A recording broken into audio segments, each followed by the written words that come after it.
Hi friends. గర్భధారణలో పల్చని పసుపు నారింజ రంగు బొప్పాయి తినడం సేఫా, డేంజరా? ఈ ప్రశ్న తరతరాలుగా మనందరి మదిలో మెదులుతూనే ఉంటుంది. మన పెద్దలు చాలాసార్లు బొప్పాయి తినకూడదు అని హెచ్చరించారు. కాని అసలు కథేంటి? డాక్టర్లేం చెప్తున్నారు? నిజానికి సమస్య పండులో కాదు, అది ఎటువంటి స్టేజ్లో ఉందో, ఎంత మోతాదులో తింటున్నామో అనేదానిపై ఆధారపడి ఉంటుంది. పండిన బొప్పాయిలో అద్భుతమైన పోషకాలున్నాయి. ఇందులో విటమిన్ సి, అధిక నీటి శాతం మరియు ఫైబర్ పుష్కలంగా ఉంటాయి. ముఖ్యంగా జీర్ణక్రియ నెమ్మదిగా ఉన్న గర్భిణీ స్త్రీలకు ఈ ఫైబర్ మలబద్ధకానికి మంచి రిలీఫిస్తుంది. ఒక చిన్న బౌల్ పండిన బొప్పాయి చాలా సూథింగ్గా ఉంటుందని డాక్టర్లంటున్నారు. మరి ప్రమాదమెక్కడుంది? జాగ్రత్త పడాల్సింది కచ్చి బొప్పాయి అంటే రా పపాయ విషయంలో.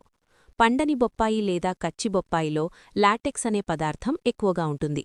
ఇందులో ఉండే పపైన్ లాంటి ఎంజైమ్లు గర్భాశయ సంకోచాలను ట్రిగ్గర్ చేసే అవకాశముంది. అవును, స్టడీస్ కూడా ఇదే చెప్తున్నాయి. పండిన బొప్పాయి హానికరమైన ప్రభావాలు చూపలేదు, కాని పండని బొప్పాయిలోని లాటెక్స్ మాత్రం గర్భాశయం కాంట్రాక్ట్ అయ్యేలా చేసింది. అందుకే తరతరాలుగా రా పపాయని దూరం పెట్టారు. ఒకవేళ మీకు మిస్క్యారేజ్ హిస్టరీ గానీ, లేదా ప్రీటర్మ్ లేబర్ హిస్టరీ గానీ, లేదా లాటెక్స్ ఎలర్జీ గానీ ఉంటే మీరు తినే ముందు తప్పనిసరిగా డాక్టర్నడగాలి. ఈ సందర్భాలలో మరింత జాగ్రత్త అవసరం. సో, బాటం లైన్ ఏమిటి? పూర్తిగా పండిన, మెత్తని, సువాసన ఉన్న పసుపు నారింజ బొప్పాయిని చిన్న మోతాదులో తినడం ప్రెగ్నెన్సీలో సాధారణంగా సేఫ్. కానీ కచ్చి బొప్పాయిని మాత్రం పూర్తిగా అవాయిడ్ చేయాలి. ఈ వీడియో నచ్చితే లైక్ చేయండి, షేర్ చేయండి. మరిన్ని ఇలాంటి హెల్త్ ఫ్యాక్ట్స్ కోసం ఛానల్ను ఫాలో అవ్వండి.